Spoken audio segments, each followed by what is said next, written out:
Bismillahirrahmanirrahim. Alhamdulillahirabbil alamin. Bismillahirrahmanirrahim. Alhamdulillahirabbil alamin wassalatu wassalamu ala asyrafil mursalin wa ala alihi washabihi ajmain wa man tabi'ahum bi ihsan ila yaumiddin wa sallim tasliman katsiran bi rahmatika arhamar rahimin.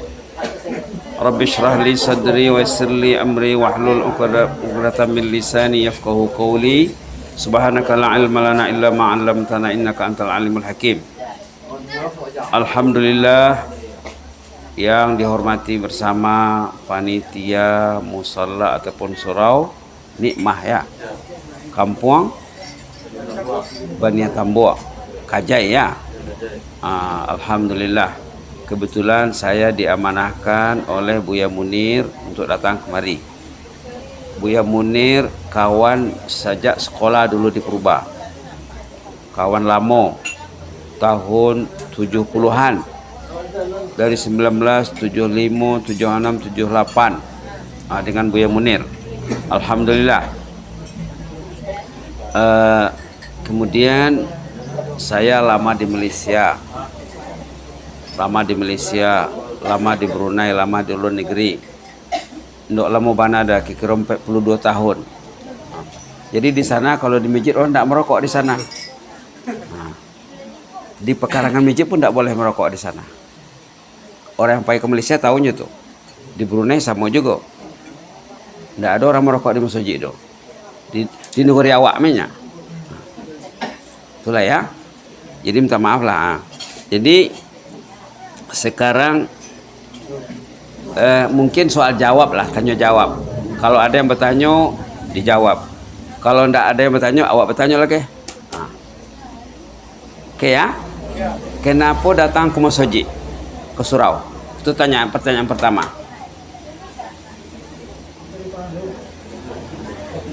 Ciri pahala, oke. Lagi? Menuntut ilmu, oke. Menghadiri pengajian. Sama tuh ya, menuntut ilmu, menghadiri pengajian. Lagi? Kenapa datang ke masjid, ke musalla, ke surau? Karena panggilan Allah. Menghadiri panggilan Allah, masya Allah. Menghadiri panggilan semua orang diimbau datang. Allahu Akbar, Allahu Akbar, itu panggilan Allah. Diimbau saja. Patutnya kok diimbau datang. Kok disuruh pergi. Di zaman Nabi Muhammad, dengar ya. Di zaman Nabi Muhammad pernah berdiri bangkit sesudah sholat, ditanyoi nama orang yang tidak datang. Kok hilang nak dicari, kok anyui nak dipinteh. Di zaman Nabi Muhammad pernah memanggil nama orang yang tidak datang. Ditanyanya, Fulan bin Fulan ada tadi? Kata sahabat, tidak ada ya Rasulullah. Ditanya oleh, Fulan bin Fulan ada tadi? Kata sahabat, tidak ada ya Rasulullah. Nabi Muhammad tahu siapa yang diimbau itu memang tidak datang. Nabi Muhammad jadi imam menghadap kiblat, tahunya siapa yang tak datang di belakang tuh. Karena yang tidak datang dulu, yang tidak datang itu mungkin tidak sampai 1% tuh. Tidak sampai? Dalam 200 orang mungkin seorang, dua. Kalau 2 orang dari 200 orang berarti 1% ya. 1%. Nah, tidak datang tuh bisa dihitung jari. Itu sholat subuh. Ini kok cerita sholat subuh. Jadi begitu pentingnya sholat subuh. Sholat alim juga penting ya. Sholat maghrib juga. Karena dulu yang barek dilakukan orang tuh sholat subuh. Karena di Madinah tuh gelap, bokolom. Nah, nampak jalan. Cuma kemari orang datang. Jadi tujuan datang ke masjid antara lain tadi menghadiri panggilan Allah, betul. Menyahut panggilan Allah. Menyahut himbauan Allah. Kemudian menerapkan, mengamalkan sunnah Rasulullah sallallahu alaihi wasallam. menerapkan, mengajarkan sunnah Rasulullah Sallallahu Alaihi Wasallam. Nabi Muhammad tidak pernah tinggal sembahyang berjamaah. Salamu idui. Tidak pernah tinggal. Tidak pernah tinggal solat berjamaah. Tidak pernah tinggal solat sunat. Solat sunat tidak pernah tinggal. Tahajud tidak pernah tercicir. Duha juga. Solat ini, solat yang sebenarnya menurut Islam merangkumi solat fardu berjamaah, solat sunat. Solat sunat yang paling penting dalam hadis Nabi ada 12. 4 sebelum zuhur, 2 sesudah zuhur. Ini yang sangat dituntut. 2 sesudah maghrib, 2 sesudah isya, 2 sebelum subuh. 2 boleh saja. Jangan tinggal tuh. Kata Rasulullah, siapa yang mengamalkan solat yang 12 rakaat ini, insya Allah dibangun baginya istana di surga. Subhanallah. Subhanallah. Tapi sebenarnya sembahyang sunat kok lebih elok di rumah daripada di siko. Kalau tidak ada pengajian. Kecuali kalau bapak dan ibu itu datang ke maghrib, kemudian dia tidak mau pulang sampai isya. Itu bagus sekali. Diisi dengan, contohnya dengan sembahyang, dengan berwirid macam sekarang, dengan baca Quran. Ada kisah seorang ibu. Ibu itu masih ada hubungan famili jenyo di Watu Sangka. Kebetulan menantu orang Watu Sangka. Nan aku kau orang mano gak bahasa itu bahasa mano? Malaysia ando? Enggak ya? Orang mano kira-kira? Rao? Dekat ke Rao?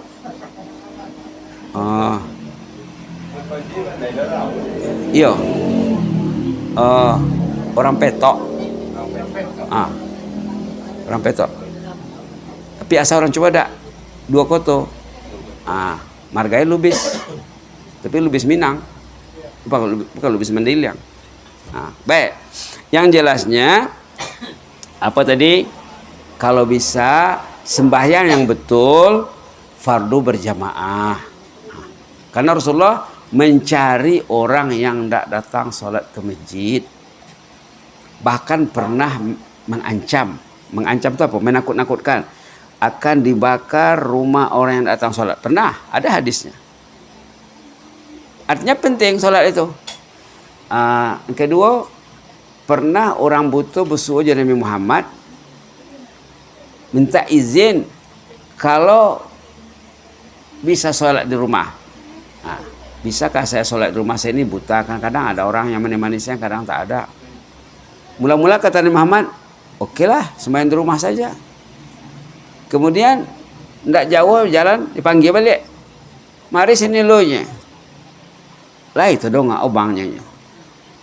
Terdonga pula bahasa mana tuh? Terdonga nya. Kalau terdonga azan do boleh sembahyang di rumah donya. Kalau duduk di rimbo dan terdonga azan, baru boleh sembahyang di rumah. Kalau azan didengar, Masya Allah. Tadi kurang cas tadi. Ulun sampai teh kemari leh.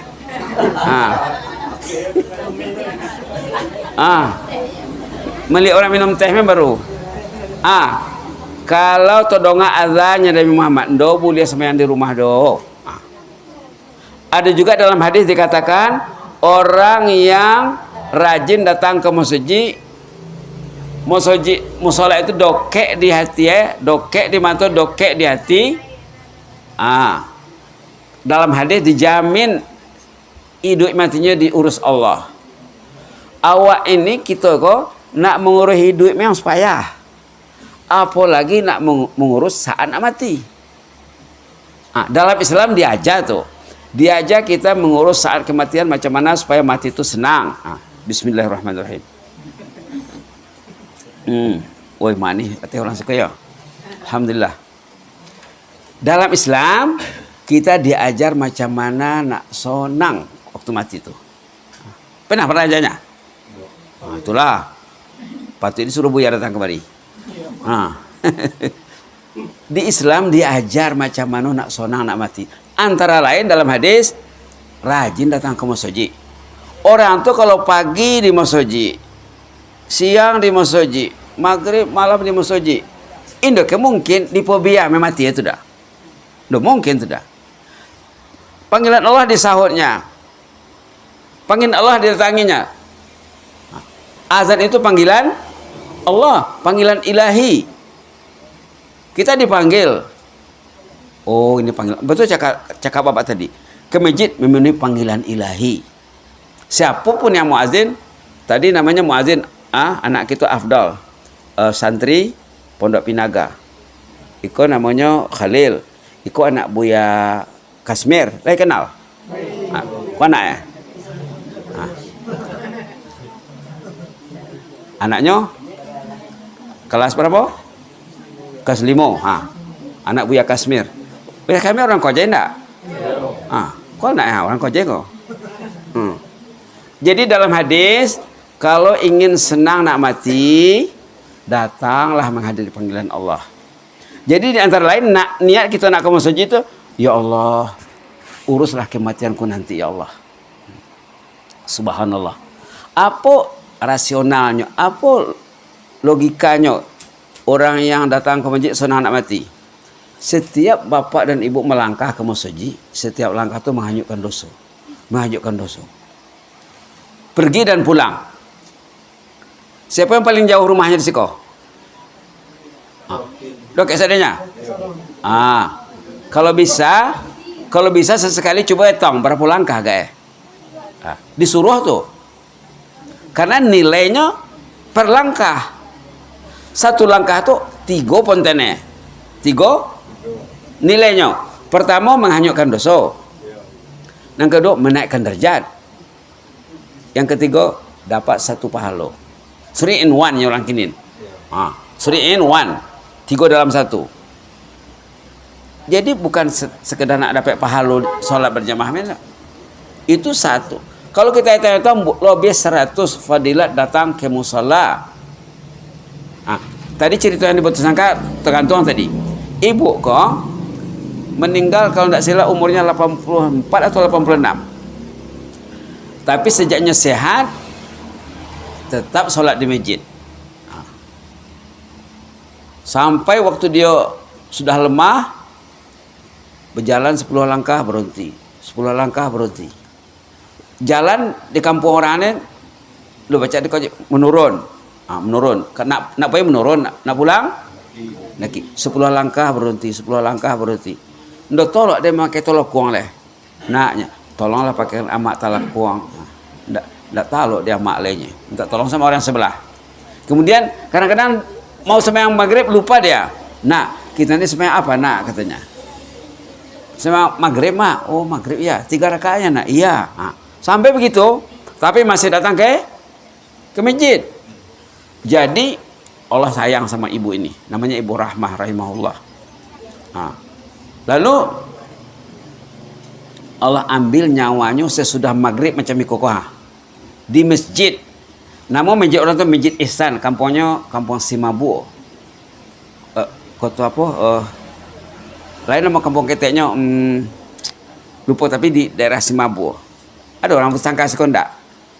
Tidak ada. Tidak ada orang bersangka. Orang Koja sahaja. Oh, oke lah. Yang jelasnya ibu tu meninggal di masjid sesudah maghrib macam ini, waktu ratik. La ilaha illallah, la ilaha illallah. Waktu itunya meninggal. Artinya sehat. Sehat walafiat. Petang kami pergi ziarah ke Batu Sangka, ke rumah pemilih di sini. Kata ibu tu, saya yang merebahkannya sesudah dia meninggal, kata ibu tu. Saya antara satu dengan ibu tu katanya.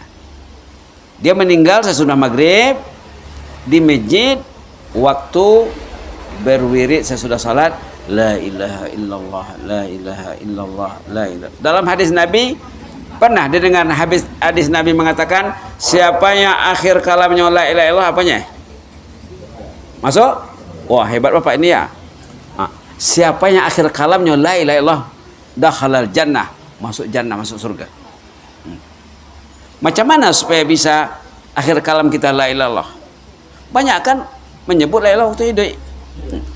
Banyak kan berarti Rati orang seko. Orang peto pun rati. Kalau orang Mandailing ratib nyo. Sebenarnya ratib sebenarnya. Rati itu. Kalau bahasa aslinya ratib. Ratib itu nyebut wirid. Coba amalkan Pak ya. Kalau tidak ada pengajian, coba amalkan. Walaupun seorang-seorang, setiap kali sholat, sebelum sholat seratui. Sesudah sholat seratui. Walaupun sendiri berjamaah lagi bagus. Kalau bisa diamalkan ratib itu la ilaha illallah 100 sebelum sholat, 100 sesudah sholat. Berapa saja? Kali 5 1000. Berubah nanti hidup tu Pak. Yakinlah. Subhanallah. Ikut teh ya. Coba pinjam tasbih tu. Ikut teh. Teh orang Kojai. Kami belajar di Malaysia. Di Malaysia ada pusat perobatan Darus Syifa namanya. Syifa itu apa artinya? Obat ataupun sembuh. Ada di sana pusat perobatan Darus Syifa dekat Kuala Lumpur. Yang mendirikan pusat ini Profesor Dr. Datuk Harundin, ulama tersohor di Malaysia. Dibukanya pusat perobatan Darus Syifa.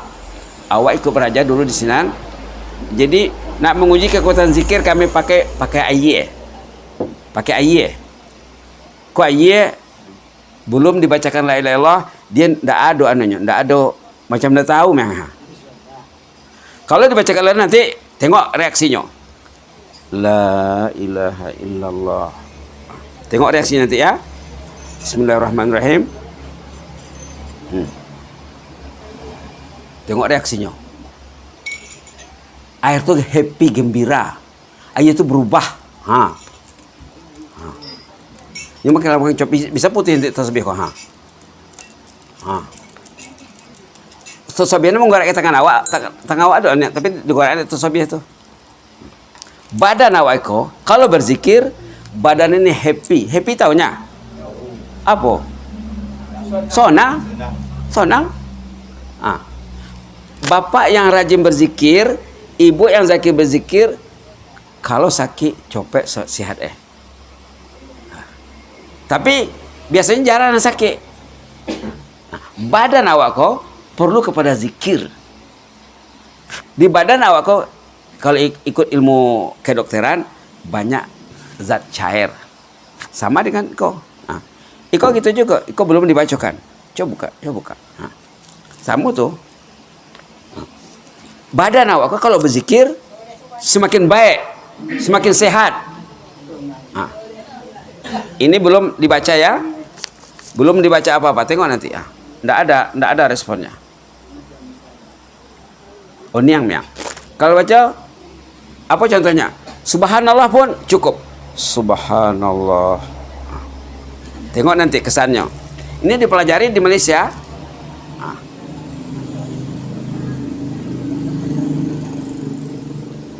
Pengaruh subhanallah pada air. Tasbih itu menggerakkan tangan. Baku orang seko, bambu orang seko. Samanya. Aku nak podah donya.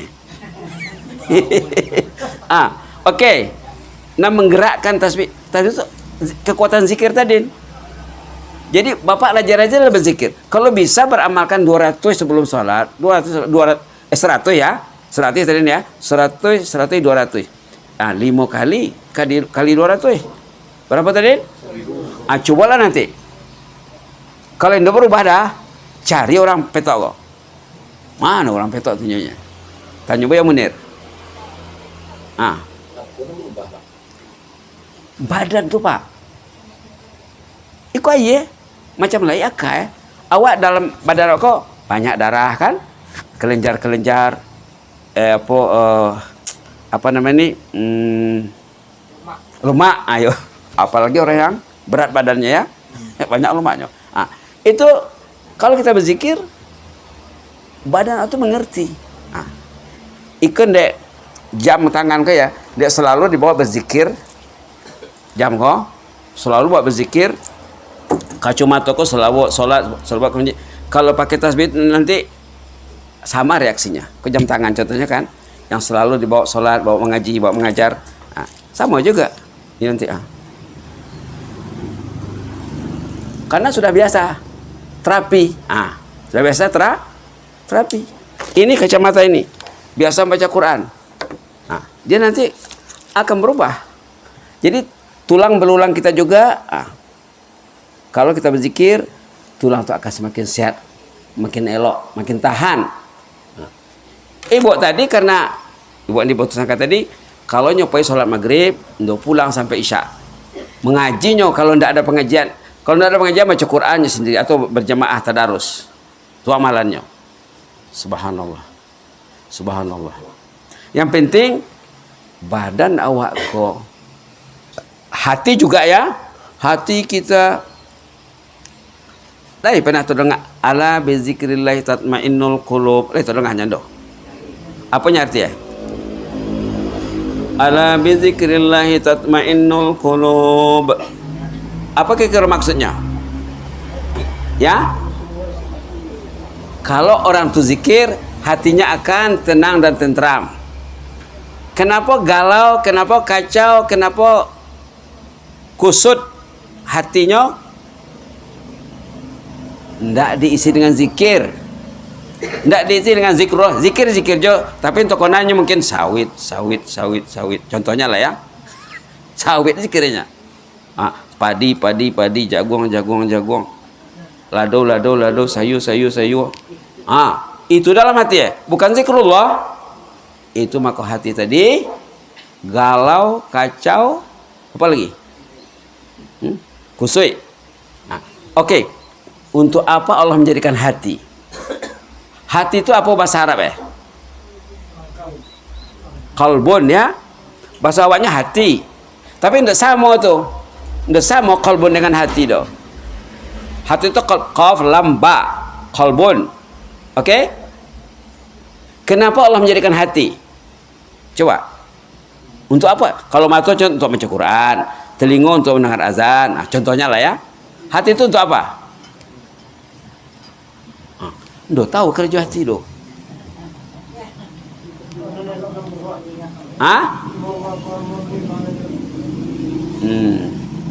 Oke, kata ulama, hati kita dijadikan Allah. Hati ini ya, kalau orang itu mati, hatinya udah mati dah.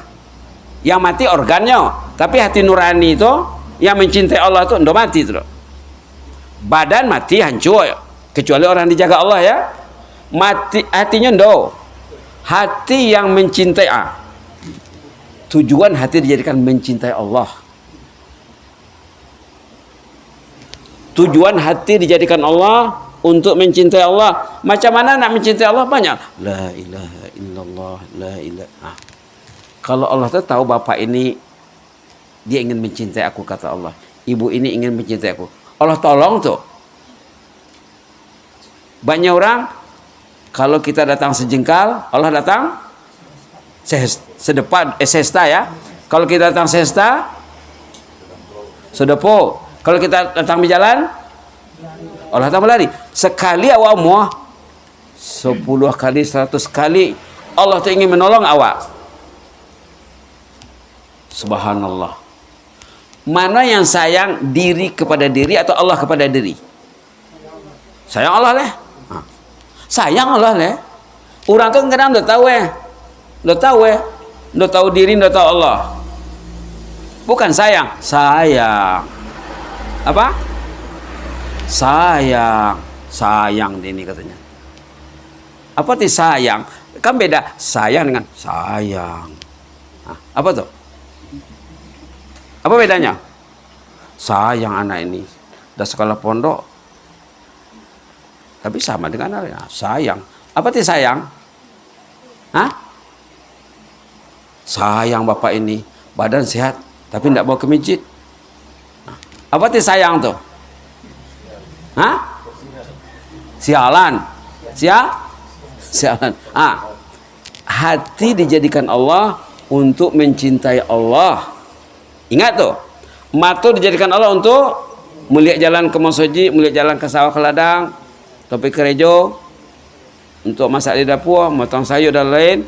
Mata jika untuk berbuat baik. Mata yang salah gunakan nanti akan ditanya. Telinga gitu juga. Hati dijadikan Allah untuk mencintai Allah. Maka ada doa diajar Nabi Muhammad. Bukan. Allah yang mengajari Muhammad berdoa. Doa cinta namanya. Coba ikutkan. Allahumma inni as'aluka hubbaka wa hubba man yuhibbuka. Allahumma inni as'aluka hubbaka wa hubba man yuhibbuka wa hubba amalin yuqarribu ila hubbik. Doa diajar Allah kepada nabinya supaya dibaca, supaya dibaca umat. Ya Allah, kasihlah aku kemanisan mencintaimu. Itu artinya. Ya Allah, jadikan aku ni hamba yang mencintaimu ya Allah. Cintaku ini masih pura-pura ya Allah. Cinta tak cinta. Kalau cinta nak kau muah tidur di rumah waktu azan tu dah. Kau muah tu dah. Cinta. Kekasih yang memanggil tu tidur cinta apa? Bukan cinta buta tu. Menanam tebu di bibir saja namanya tu. Lah tahu orang suka menanam tebu di bibirnya. Kecek manis ya. Tapi kenyataannya lain. Hati dijadikan Allah untuk mencintai Allah. Hati yang kosong dari cinta Allah macam badan tak makan tak minum. Jasad kita ini perlu makan, perlu minum. Kata ulama ada 3 yang paling penting diurus dalam hidup. Jasad, badan, hati, dan akal. Yang ulama ada 3 yang perlu diurus dalam hidup itu. Badan, semua orang mengurus badan. Kalau lapar tahunya, kalau haus tahunya, kalau sakit tahunya, diurus badannya. Tapi kalau hatinya merana, dia tidak tahu. Kalau akalnya teroncek, orang sih tahu teronceknya. Terganggu perkembangan akal tu. Lah gaek, lah putih rambut, masih dipegangnya benda yang dipegang anak-anak lagi. Pintu kubur lah dokek. Apa yang dipocik anak-anak itu dipocik Patutnya kalau pintu kubur ada dokek, peganglah kitabullah. Mana kitabullah tu? Tu lihat alis kau. Kalau pintu kubur ada dokek, peganglah Al-Quran. Oh bismillah. Al-Quran. Al-Quran. Jangan Samsung. Pintu kubur dah dokek. Kawan sebaya lah banyaknya dulu poi. Awak meninggal gilirannya le, menunggu giliran. Tak besok, entah 2 hari lagi, entah 3 hari lagi. Yang penting menunggu giliran. Peganglah Quran. Sekali bapak pegang Quran di rumah dengan ibu, nyuik dosa tu. Nyuik dosa tu. Malaikat pun kau, bapakku di mana menunggang pengajian kau nya? Pulang rumah pegang Quran aja. Siapa guru yang mengajari kau nya? Subhanallah. Jangan lagi dipegang apa yang dipegang oleh anak-anak yang puber, anak yang 20-an. Kalau masih dipegangnya, berarti akalnya masih apa tadi? Teroncek tadi apa? Teroncek. Lah 60 lebih umur macam belasan tahun je baru. Kan teroncek godang tu. Teroncek godang nama itu. Habis teroncek lah tu. La ilaha illallah. Jadi ibu yang dia sangka tadi, amalannya sembahyang subuh dah tinggal. Maghrib isya, kalau zuhur kadang dia pergi ke ladang, pergi ke sawahnya. Dah sempat ke masjid. Tapi yang 3 ni subuh, maghrib isya penuh sama ibu tu. Dari mudanya. Maka diambil ruhnya di mana? Sesudah solat maghrib waktu zikir la ilaha illallah, la ilaha illallah, la ilaha illallah. Subhanallah. Subhanallah. Lalu kawan awak, kawan akrab. Orangnya orang Thailand. Orang mana? Thailand. Orang petok kau dulu kuliah di Arab. Di mana? Udah lama sih sampai belah tahun di sini. Berapa? Habis S1, habis S2 di sini. Jadi ramai kawan-kawan, ada kawan-kawan orang Malaysia, orang Thailand, orang Jepang, orang Cina, seluruh dunia di situ. Jadi kawan orang Thailand ini sama-sama kerja di Brunei. Kami pula mula di Brunei. Mungkin lah kan, dia lah 15 tahun gitulah barangkali. Jadi kawan ini amalannya apa? Indo mau tinggal sholat berjamaah. Asal azan berkumandang Allahu Akbar, Allahu Akbar, coba datang. Kadang belum azan lagi lah datang. Alun diimbau lah datang. Itu paling bagus. Jangan tunggu diimbau dulu. Jadi manusia ada 3 golongan.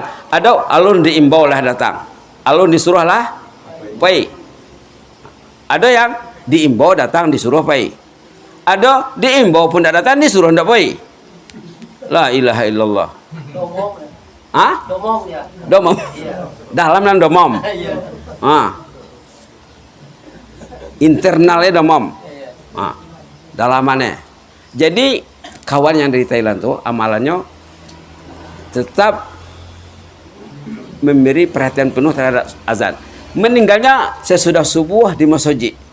Sesudah subuh nya naik ke masjid, naik Honda sendiri menunggu sholat duha di masjid. Orang yang datang ke masjid ke surau, kalau ditunggunya sholat duha, apa dapat deh? Apa dapat? Umrah. Dapat pahala seperti berumrah. Jemaah yang datang sembahyang subuh ke masjid, sesudah subuh hendak pulangnya, tunggunya masuk waktu sholat duha. Waktu duha itu jam berapa? Dia ketolak menunggu sampai jam 10 pagi dah. Kata Ustaz Samad, waktu sholat duha 20 menit sesudah terbit matahari. Tengok ada jadwal syuruk terbit matahari, dah terbit, tunggu 20 menit masuk waktu duha. Kan betul tukar ya. Hari ke lain, besok lain. Kadang 2 hari tidak bertukar, 3 hari tidak bertukar, tapi dah 5 hari bertukar. Kadang tercepat 1 menit, 2 menit. Yang jelasnya waktu sholat duha 20 menit sesudah syuruk, sesudah terbit matahari. Tidak perlu tunggu sampai jam 9, Bu. Kalau ibu rajin tidak apa-apa, lagi bagus. Yang jelas kawan itu meninggal di masjid waktu menunggu sholat duha sesudah sholat. Badannya sehat, subhanallah. Tiba-tiba meninggal di masjid. Berangkat ke masjid sehat walafiat, segar bugar. Pulangnya jenazah ahlul jannah. Orang itu ahlul jannah tuh. Subhanallah. Apa amalannya? Memenuhi azan. Kalau azan berkumandang, datang ya. Kadang datang sebelum azan. Orang yang mau datang sebelum azan dalam buku banyak fadilatnya, banyak keutamanya, banyak kelebihannya.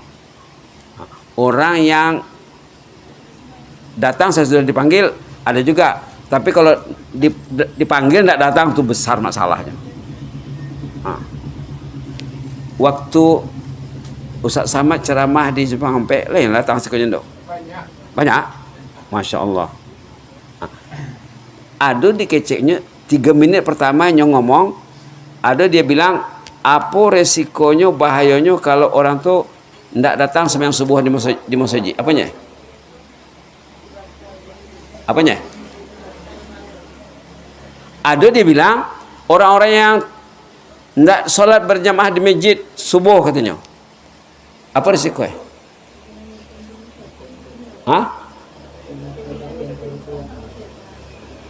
Khalil? Apanya?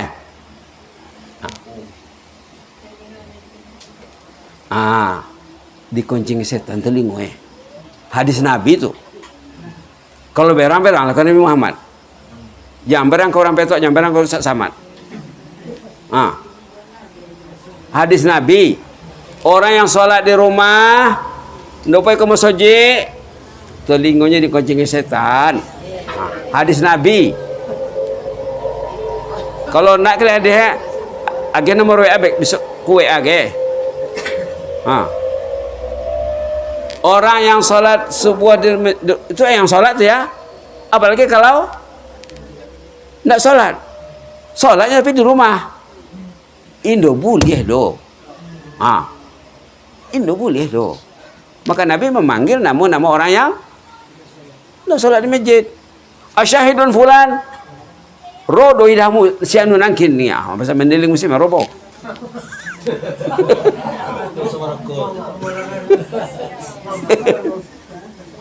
Adong dia musa nang kinson. Siano ada nanti tadi kata Indo lainnya sahabat. Siano Indo lain do. Kata Rasulullah, orang itu telah terkena virus penyakit yang lebih kejam daripada COVID-19 dan Corona. Nah, yang Indo komosoji itu nyari Muhammad sakit tu nya. Tadi kena konciang. Kok sakit pula? Hadis tu banyak. Lai bapak-bapak ibu-ibu pernah dengar orang tidur di kobek setan? Ndo. Itu hadis sahih. Hadis muttafaq alaih Bukhari Muslim. Bila bapak tu lolo, ibu tu lolo katanya, datanglah iblis membawa tali. Apa dia buat Di kobek ini aku di atas dicoki 3 ikatan, 3 buhulan. Buhulan tahunya? Buhua. 3 ikatan. Hadis sahih pak. Orang yang lala diikat iblis, dikencingi telinganya kalau tidak ke masjid. La ilaha illallah. Pode hameknya do. Iyo. Kok pada hamek dikurang ya lah do Karen sekete. Masya Allah. Subhanallah. Dah tolong aku dah. Oke lah. Orang yang indak sholat ke masjid subuh, sembahyang di rumah, telingonya dikoncengi setan, nya Ustaz Samad waktu pidato di Simpang Ompek. Kalau ibu rajin buka pidatonya di YouTube lah itu, menit yang ketiga. Di awal nyom ngomong. Tuh ngapa dia? Subhanallah, subhanallah. Dan orang yang tidur kalau ini ndak sholat tahajud pula kah? Tadi sholat berjamaah di masjid. Ada lagi satu lagi sholat tahajud namanya. Orang yang tidak tahajud, kan sudah dibilang tadi, sholat itu sholat fardu, sholat sunat. Sholat sunat termasuk sholat tahajud. Sholat tahajud itu sholat apa tuh? Pukul berapa? Lewat tengah malam ya, mungkin pukul 2, tengah 3, pukul 3, tengah 4. Paling lambat mungkin 15 menit sebelum azan. Jangan tunggu azan dulu. Tidak ada lagi tahajudnya tuh. Orang yang tidak tahajud, dalam hadis Nabi, orang itu diikat oleh setan, lehernya 3 ikatan. Dalam hadis itu kita diajar macam mana nak membuka ikatan itu. Ada diajar. Pertama katanya coba-coba wudu. Pertama baca wirid dulu. Alhamdulillahirabbil alamin, ataupun Alhamdulillazi ahyana ba'da ma amatana wa ilaihin nusyur. Baca doa bangun. Tu buka satu ikatan. Nak membuka coba-coba baca doa. Yang kedua, coba-coba wudu. Yang ketiga, coba-coba sembahyang. Dah dilakukan yang 3 kok, terbukalah ikatannya. Nak pergi ke masjid baru pergi. Kalau belum dilakukan yang 3 tu pergi ke masjid, masih tokobek tu pergi ke masjid tu. Bila nya solat nanti dolai jaringan. Dolai jaringan, masih tokobek. Tidak ada koneksi, no connection. Kadang error. La ilaha illallah. Bila leh. Jadi begitulah ya. Jadi diteruskan atau berhenti? Enggak. Maksudnya Pengajian ini terus atau berhenti? Harus mulai. Terus ya. Oke, bagus Bapak nih. Baik. Orang yang tidur dikobek setan. Hadis Nabi. Jangan barang orang petak Allah, barang ke Nabi kalau tidak sesuai. Siapa tolak barang ke Nabi? Hadis sahih. Orang yang lala dikobek setan. Kalau malam kau dikobek, besok dikobek, seminggu dikobek, sebulan dikobek. Apa jadi itu? Berapa pengobek itu? Itu maka susah orang tu ke masjid itu. Banyak amat pengobek. Banyak buka ya. Lu tu buka leh. Pakai tangnya leh. Satu ya. Tadi apa teringat tadi? Ya. Pernah iblis muncul di depan sahabat seperti manusia. Iblis betul-betul pernah dengar sahabat Nabi nama Abu Hurairah? Ada pernah dengar nama sahabat Nabi Abu Hurairah namanya? Selalu tuh sebut Abu Hurairah. Abu Hurairah itu sahabat yang paling banyak meriwayatkan hadis Nabi. Jadi satu hari Nabi Muhammad suruh Abu Hurairah menjaga gudang makanan, harta zakat. Banyak orang berzakat, disuruh Abu Hurairah menjaga gudang. Nabi Muhammad bilang, jangan dikasih harta kau kalau oleh orang meminta kecuali sudah diizinkan Nabi Muhammad. Malam-malam datang iblis. Ini hadis sahih juga. Datang iblis mengemis. Aduh, katanya lapar. Dari pagi belum datang lagi, belum makan lagi. Anak istri pun lapar. Kasihlah seketeknya. Kasihan Abu Hurairah laginya sebuah.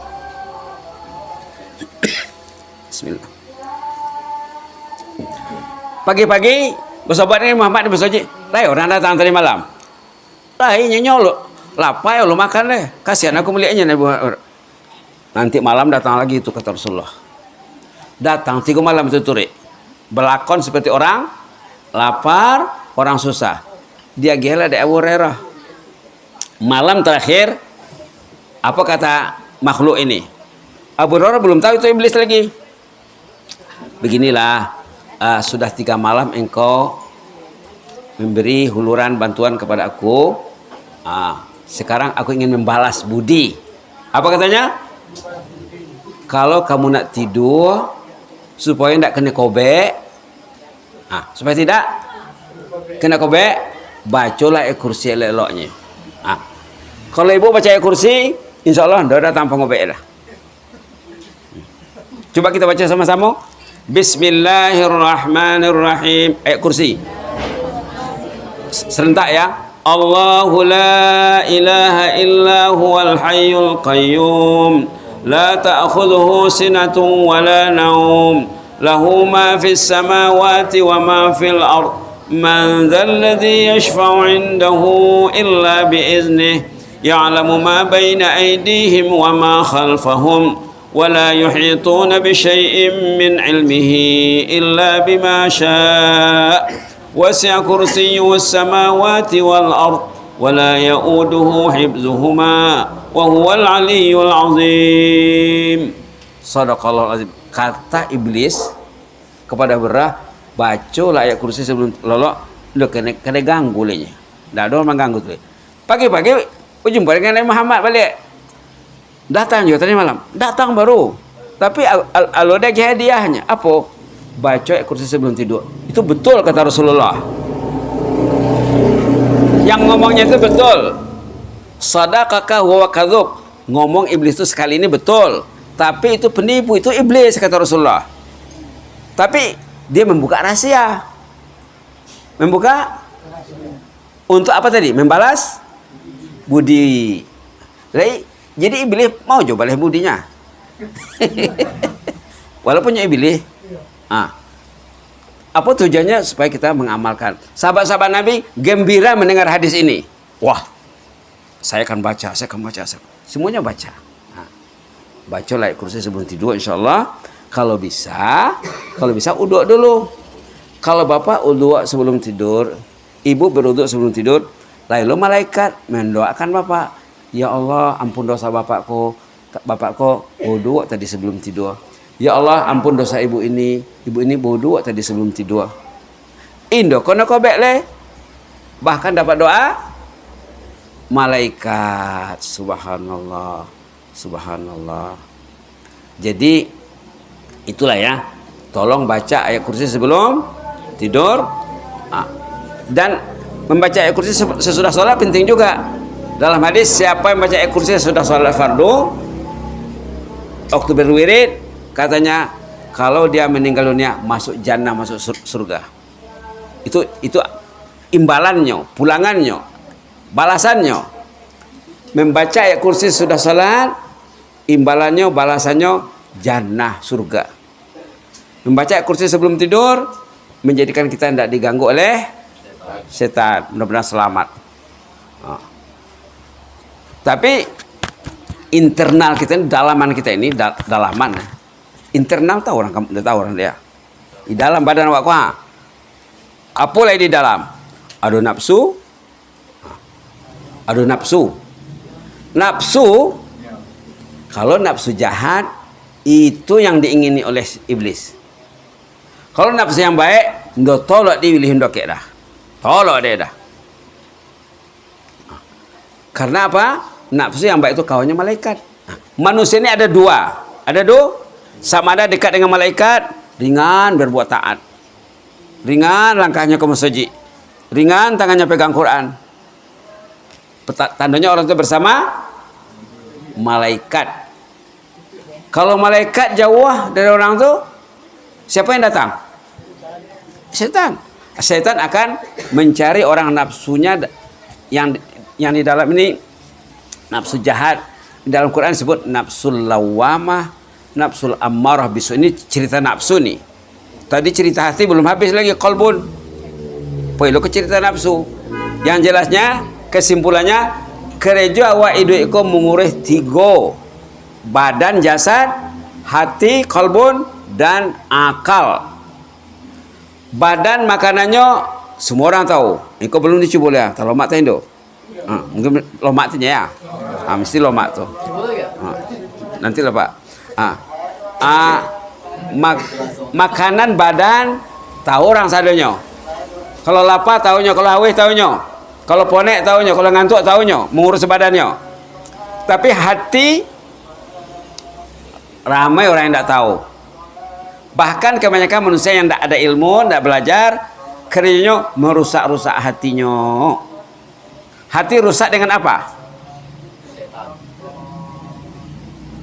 Iyalah, hati rusak dengan dosa. Dengan dosa. Jadi hati perlu diisi tadi dengan cinta Allah. Itu kata ulama ya. Karena Allah pun mengajar Nabi doa cinta tadi, as'aluka hubbaka wa hubba man yuhibbu wa hubba amalin yuqarribu ila hubbik. Doa cinta namanya. Kalau Bapak nanti kasih nomor WA, saya kirim. Bisa dibaca, bisa dicetak, di print. Baca sama-sama. Allahumma inni as'aluka hubbaka wa hubba man yuhibbuk wa hubba amalin yuqarribu ila hubbik. Doa cinta yang diajar Allah kepada nabinya. Hati dijadikan untuk mencintai Allah. Hati dijadikan untuk mencintai Allah. Lai cinta Allah dalam hatinya. Alhamdulillah. Artinya hatinya terurus. Hati yang kosong dari cinta Allah, nanti kalau mati susah, Bu. Karena hati itu tidak mati. Yang mati body, badan. Jasad mati. Hati tidak mati. Karena hati itu sesuatu yang abstrak. Abstrak apa tuh? Nggak nampak di mata. Kalau nampak di mata konkret namanya. Konkret, abstrak. Ini istilah dipakai orang dalam bahasa ini. Yang jelasnya apa? Hati dijadikan untuk mencintai Allah, untuk datang ke masjid, menyahut azan. Kata Bapak tadi, kenapa ke masjid? Menyahut panggilan Allah. Kalau ada cinta Allah dalam hati, diurus oleh Allah dengan baca Quran tadi ya, dengan zikir la ilaha illallah. Ada jemaah di Kesimpang Ompek, saya tidak bisa baca Quran Ustaz. Padahal ini orang Kapa dulu sarang ulama di sini dulu. Kenapa bisa orang Kapa tidak bisa baca Qurannya? Heran namanya. No pandai baca Quran. Tapi terus terangnya, apa le Ustaz? Oh, tidak masalah, baca Qul Huwallahu Ahad. Baca Qul Huwallahu Ahad. 3 kali qul huwalahad. Apa nilainya? 1 khatam Quran 30 juz nilainya. Kalau 10 kali 1 istana di surga. 10 kali baca, kalau ibu nanti pulang ke rumah baca qul huwalahad di jalan, Bu. Berapa dapat? Dapat 20 kali 2 istana. Dapat 30 kali 3 istana. Ada hadisnya, hadis sahih. Kalau tidak hafal Quran, baca qul huwalahad banyak-banyak. Insyaallah badan akan semakin sehat dan ibu akan kaya nanti di akhirat sana. Subhanallah. Ada seorang sahabat zaman Rasulullah, dilihat oleh Muhammad, ndo berhenti lidah membaca qul huwalahad. Ndo berhenti qul huwalahad Allahu samad lam yalid walam yulad walam yakul lahu kufuwan ahad. Qul huwalahad Allahu samad lam yalid walam yulad walam yakul lahu kufuwan ahad. Qul huwalahad Allahu samad lam yalid walam yulad walam yakul lahu kufuwan ahad. Itu kerja. Apa kata Rasulullah? Pasti dapat nih Bapak. Bapak ini pasti dapat. Bapak ini pasti dapat. Sahabat tidak paham. Dapat apa? Dapat jannah, surga. Nah, orang yang rajin baca qul huwalahad dijamin Nabi dapat surga. Sonang, termasuk sonang. Memang masuk surga itu sonang. Cuma ramai orang yang tidak mau. Kata Rasulullah, kullu ummati yadkhulunal jannata illa man aba. Makin kuat baterai ya. Kullu ummati yadkhulunal jannata illa man aba. Setiap umatku ada kesempatan masuk surga kecuali yang tidak mau, kata Rasulullah. Sahabat heran. Man ya'ba ya Rasulullah? Siapa sih yang enggak mau? Bahasa apa pula tuh? Cuma campur bahasa. Man ya'ba ya Rasulullah? Siapa sih yang tidak mau? Kata Rasulullah, siapa yang taat patuh berarti mau surga. Siapa yang tidak taat berarti tidak mau jannah, tidak mau surga. Bacalah qul huwalahad banyak-banyak. Sama dengan la ilaha tadi. Terakhir sekali ditutup dengan satu cerita tentang qul huwalahad. Okey. Ada jemaah di Malaysia. Makcik. Makcik itu apa dia? Ibu-ibu. Makcik itu bukan mancit. Makcik. Bukan mancik pula. Mancik, angkecik ada manciknya. Cerita apa tu? Ulang. Kadi ulang sekali lagi. Itu cerita apa tu? Aduh, subhanallah. Ada makcik di Malaysia, umurnya kira-kira antara 50 dan 60, sakit. Jadi datang adik iparnya jumpa orang petak kau. Tolonglah ubek kakakku dulu nyenyo. Kenapa? Sakit. Poilah tengok ke rumah tu. Sakit makcik? Ya sakit. Cuba baca Fatihah, dibaca Fatihah, ancak Fatihahnya. Cuba baca ayat kursi, fasih ayat kursinya. Cuba baca qul huwalahad, dibaca qul huwalahad. Kalau pakcik pula. Kalau makcik ngusimbo, tolong baca ayat kursi. Bukan, suratul Ikhlas. Qul huwalahad 100 sebelum salat, 100 sesudah salat. Kalau cara makcik itu membaca, mungkin dalam semenit dia bisa dapat 20. Lancar bacanya. Jadi kalau untuk 100 kali, kalau semenit dapat 20, berarti yang 100 kali berapa menit? 5 menit kan? Makcik kalau mau sehat total dari penyakit yang makcik alami, tolong baca surat Ikhlas 100 sebelum salat, 100 sesudah salat. 200 kali salat. Satu hari 1000. 3 hari 4 hari cegak. Bosojo adiknya tadi yang datang ke rumah tadi. Macam mana makcik itu? Sekarang sehat sudah katanya. Dan tidak berhenti baca qul huwalahad. Katagi. Kata orang Mandailing ketagih. Ibu begitulah. Baca qul huwalahad banyak-banyak, Bu. Insyaallah nanti badan ibu akan semakin sehat. Aset di hari kemudian semakin banyak nanti insyaallah ya. Jadi apa tadi? Qul huwalahad banyak-banyak, la ilaha illallah juga. Kemudian doa sebelum tidur apa? Ayat kursi. Ayat kursi supaya tidak diganggu setan. Supaya didoakan malaikat apa amalannya? Wudu. Begitu juga kalau bapak mengaji dengan ibu di rumah, datang malaikat tuh Pak. Ini panjang ceritanya nanti nih. Jadi sampai disitulah dulu ya. Mudah-mudahan bermanfaat. Orang yang berjumpa di dunia karena Allah, nanti akan dicarinya di akhirat sana. Mana orang koja itu nyanyi? Bani Tombo. Begitu dalam hadis. Orang yang pernah berkenalan di dunia, berkasih sayang karena Allah, Indo Sudaro do, Indo Ipa do, Indo orang semondo do, tapi nyok kenalan. Bercari sih nanti itu. Lain cerita dalam Quran, dia mencari kawannya di surga. Rupanya udah lain.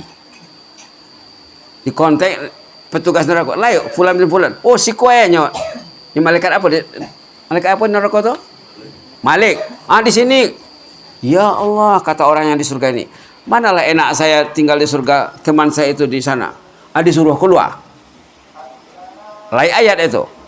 Dikeluarkanlah bapak itu di neraka karena kawannya mencari di. Waktu bapak itu dikeluarkan, penduduk neraka tadi gigit jari. Gigit jari itu apa artinya? Digigit jari ya? Kecewa. Masya Allah. Kecewa. Kenapa keluar dengan seorang tuanya? Penduduk neraka kepada Malik. Malik, kenapa bapak itu keluar? Lai, kawannya mencari di surga.